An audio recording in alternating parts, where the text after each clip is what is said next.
جمال مصطفیٰ یا نظر باقی گلیوں میں۔ بسم اللہ الرحمن الرحیم، الحمدللہ رب العالمین والعاقبۃ للمتقین والصلاة والسلام علی سید الانبیاء والمرسلین وعلی آلہ واصحابہ وازواجہ واہل بیتہ وذریاتہ اجمعین۔ اعوذ باللہ من الشیطان الرجیم، بسم اللہ الرحمن الرحیم۔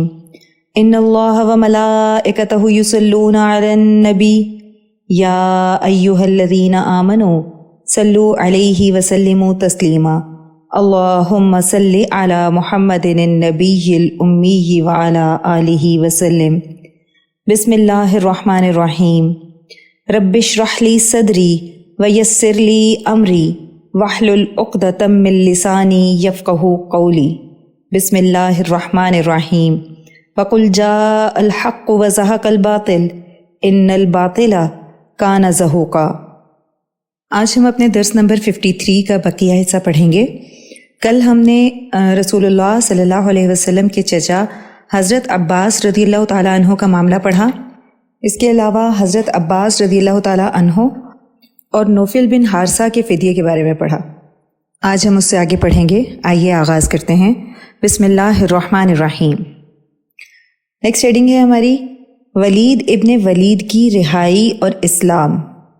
انہی قیدیوں میں حضرت خالد بن ولید رضی اللہ تعالی عنہ کے بھائی ولید بن ولید بھی تھے۔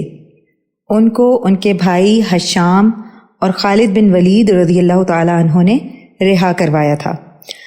جب ان کا فدیہ دے کر ان کو چھڑا کر لے گئے تو مکہ جا کر ولید ابن ولید رضی اللہ تعالی عنہ مسلمان ہو گئے۔ اس پر ان کے بھائیوں نے ان کو بہت برا بھلا کہا اور کہا کہ رہا ہونے سے پہلے ہی اسلام قبول کیوں نہ کر لیا۔ اس پر ولید رضی اللہ تعالی عنہ نے فرمایا، مجھے یہ گوارا نہیں تھا کہ لوگ میرے بارے میں یہ کہیں کہ میں قید سے گھبرا کر مسلمان ہوا ہوں۔ مسلمان ہونے کے بعد انہوں نے مدینہ شریف ہجرت کرنے کا فیصلہ فرمایا، مگر بھائیوں نے روک لیا اور ہجرت نہ کرنے دی اور مکہ میں ان کو قید کر لیا۔ آپ صلی اللہ علیہ وسلم نماز کے دوران دعائے قنوت میں ان کی رہائی کے لیے دعا فرمایا کرتے تھے۔ ولید رضی اللہ تعالی عنہ مکہ سے بھاگ نکلنے میں کامیاب ہوئے اور عمرہ قضا کے موقع پر آپ صلی اللہ علیہ وسلم سے آ ملے۔ قتل کی نیت سے عمیر بن وہب کی مدینے میں آمد۔ نیکسٹ ہیڈنگ ہے عمیر اسلام کا سخت ترین دشمن تھا۔ مکہ میں آپ صلی اللہ علیہ وسلم اور صحابہ کرام رضوان اللہ علیہم اجمعین کو بہت تکلیفیں دیتا تھا۔ اس کا بیٹا وہب بن عمیر بھی بدری قیدیوں میں شامل تھا۔ ایک دن عمیر اور صفوان بن امیہ حتیم میں بیٹھے ہوئے تھے۔ دونوں اس وقت مسلمان نہیں ہوئے تھے۔ صفوان نے بدر کے مقتولین کا تذکرہ کرتے ہوئے کہا کہ اب زندگی کا مزہ نہیں رہا۔ عمیر نے کہا، ہاں خدا کی قسم سرداران قریش کے قتل ہو جانے کے بعد حقیقت میں زندگی کا مزہ نہیں رہا۔ اگر میرے ذمے قرض اور بچوں کی فکر نہ ہوتی تو ابھی جا کر نعوذ باللہ محمد صلی اللہ علیہ وسلم کو قتل کراتا۔ یہ سن کر صفوان بہت خوش ہوا اور کہنے لگا، تیرا قرض اور اہل و عیال کی خبر گیری سب میرے ذمے ہے۔ تمہارے بیوی بچے میری بیوی بچوں کے ساتھ رہیں گے۔ میں ان کی کفالت اور پرورش کا ذمہ لیتا ہوں۔ عمیر سنتے ہی راضی ہو گیا اور کہنے لگا، پھر تو میرے اور تمہارے درمیان جو معاہدہ ہوا اس کو راز رکھنا۔ عمیر فوراً راضی ہو گیا اور گھر جا کر اپنی تلوار نکالی، اس کو تیز کیا اور زہر آلود کیا اور مدینے کی طرف روانہ ہو گیا۔ عمیر بن وہب رضی اللہ تعالی عنہ کا اسلام قبول کرنا۔ عمیر مدینہ منورہ پہنچا اور جوں ہی اس نے مسجد نبوی کے دروازے پر اپنی اونٹنی بٹھائی تو حضرت عمر رضی اللہ تعالی عنہ کی ان پر نظر پڑی کہ عمیر ننگی تلوار ہاتھ میں لیے آ رہے ہیں۔ حضرت عمر رضی اللہ تعالی عنہ نے ان کو دیکھتے ہی فرمایا، یہ بدبخت ضرور کسی برے ارادے سے یہاں آیا ہے۔ آپ عمیر کے پاس آئے اور اس کی تلوار کا پٹکا جو گردن میں پڑا ہوا تھا اس کو مضبوطی سے پکڑ کر آپ صلی اللہ علیہ وسلم کے حجرے کی طرف لے کر چلے اور کچھ انصاری بھائیوں سے کہا کہ ساتھ چلو اور آپ صلی اللہ علیہ وسلم کے ارد گرد بیٹھ جاؤ، مجھے اس شخص کی طرف سے اطمینان نہیں ہے۔ جب آپ صلی اللہ علیہ وسلم نے دیکھا کہ حضرت عمر رضی اللہ تعالی عنہ اس طرح عمیر کو پکڑ کر لا رہے ہیں تو فرمایا، عمر رضی اللہ تعالی عنہ اس کو چھوڑ دو، اور عمیر سے فرمایا کہ میرے قریب آؤ۔ چنانچہ عمیر قریب آئے۔ رسول اللہ صلی اللہ علیہ وسلم نے فرمایا، عمیر کس ارادے سے آئے ہو؟ عمیر نے کہا، اپنے قیدی چھڑانے آیا ہوں۔ آپ صلی اللہ علیہ وسلم نے فرمایا، پھر اس ننگی تلوار کا مطلب؟ سچ سچ بتاؤ کس ارادے سے آئے ہو؟ عمیر نے کہا، سچ، میں اسی ارادے سے آیا ہوں۔ آپ صلی اللہ علیہ وسلم نے فرمایا، سچ کہو، تم اس لیے آئے ہو کہ تم نے اور صفوان نے حتیم میں بیٹھ کر مشورہ کیا تھا۔ صفوان نے میرے قتل کی شرط پر تمہارا قرض اتارنے اور بیوی بچوں کی ذمہ داری اٹھانے کا وعدہ تم سے کیا تھا، مگر عمیر، اللہ تعالیٰ تمہارے اور اس کے ارادے کے درمیان حائل ہے۔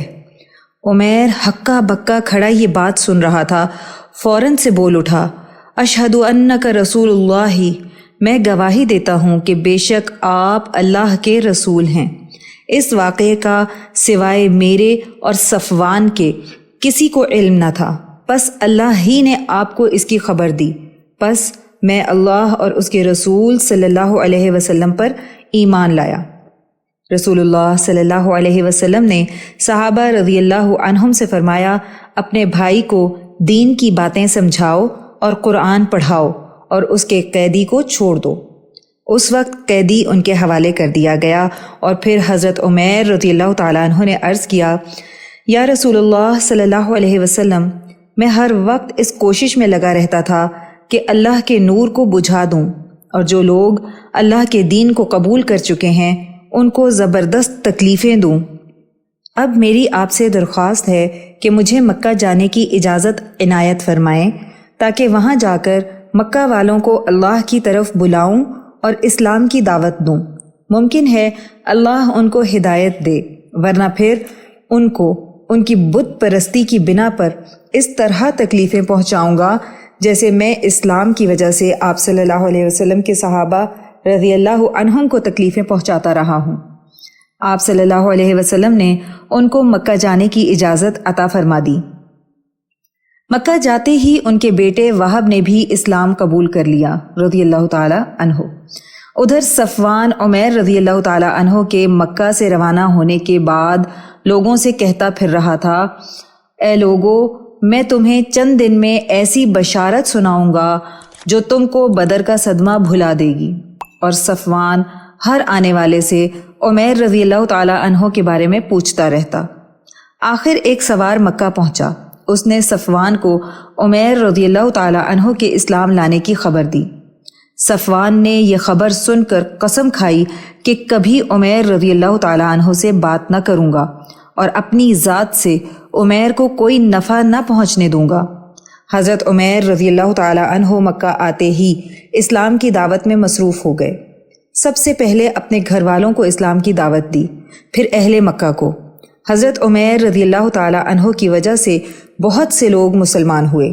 خلاصہ کلام، ان تمام واقعات کا خلاصہ یہ ہے کہ غزوہ بدر کے موقع پر قیدیوں نے اسلام قبول کیا صرف آپ صلی اللہ علیہ وسلم کے اخلاق کریمانہ کو دیکھ کر، کیونکہ آپ صلی اللہ علیہ وسلم کا حسن سلوک دیکھ کر ان کے دل موم کی طرح نرم ہو گئے اور محبت نے جگہ بنا لی۔ جب دل میں محبت آ جاتی ہے تو یہی محبت اطاعت پر مجبور کرتی ہے۔ صرف انسان ہی نہیں، جانور، نباتات، جمادات، غرض تمام مخلوق نے آپ صلی اللہ علیہ وسلم سے اپنی محبت کا ثبوت دیا اور اپنا سب کچھ قربان کرنے کو تیار ہو گئے۔ اس کے بعد درس کے آخر میں ہمارے پاس ہے سلسلہ ترغیب و ترہیب۔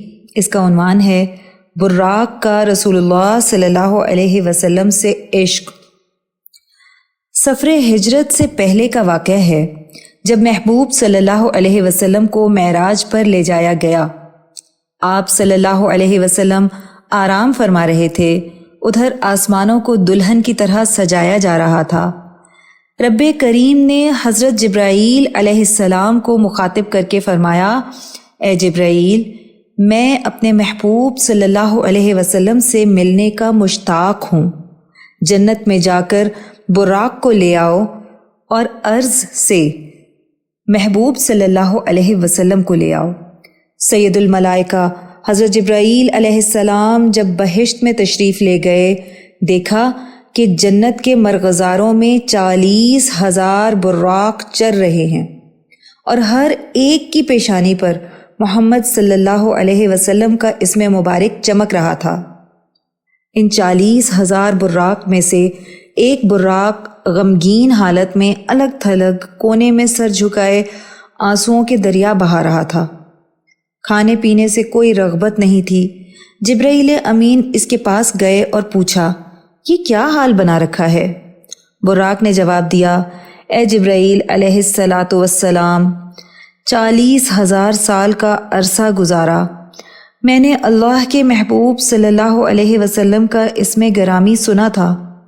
اس روز سے میں عشق محمد صلی اللہ علیہ وسلم میں مبتلا ہوں، شوق دیدار میں کھانا پینا چھوٹ گیا ہے۔ جب جبرائیل امین علیہ السلام نے اس عاشق کا حال سنا تو حضور صلی اللہ علیہ وسلم کی سواری کے لیے اسے منتخب کیا اور اسے چلنے کے لیے کہا۔ براق نے پوچھا، کہاں چلنا ہے؟ جبرائیل علیہ السلام نے فرمایا، ان کو لینے کے لیے جن کی محبت میں تم گرفتار ہو۔ براق نے سنا تو اس کو اپنی سماعت پر یقین نہیں آ رہا تھا۔ وہ سوچ بھی نہیں سکتا تھا کہ اسے اچانک ایک دن اپنے محبوب صلی اللہ علیہ وسلم کا قرب، دیدار اور خدمت کا موقع میسر آئے گا۔ ظاہر ہے کہ محبوب صلی اللہ علیہ وسلم سے جس قدر زیادہ محبت ہوگی، اس کا صلہ بھی اتنا ہی اعلیٰ ہوگا۔ براق کی خوشی کی انتہا نہ تھی۔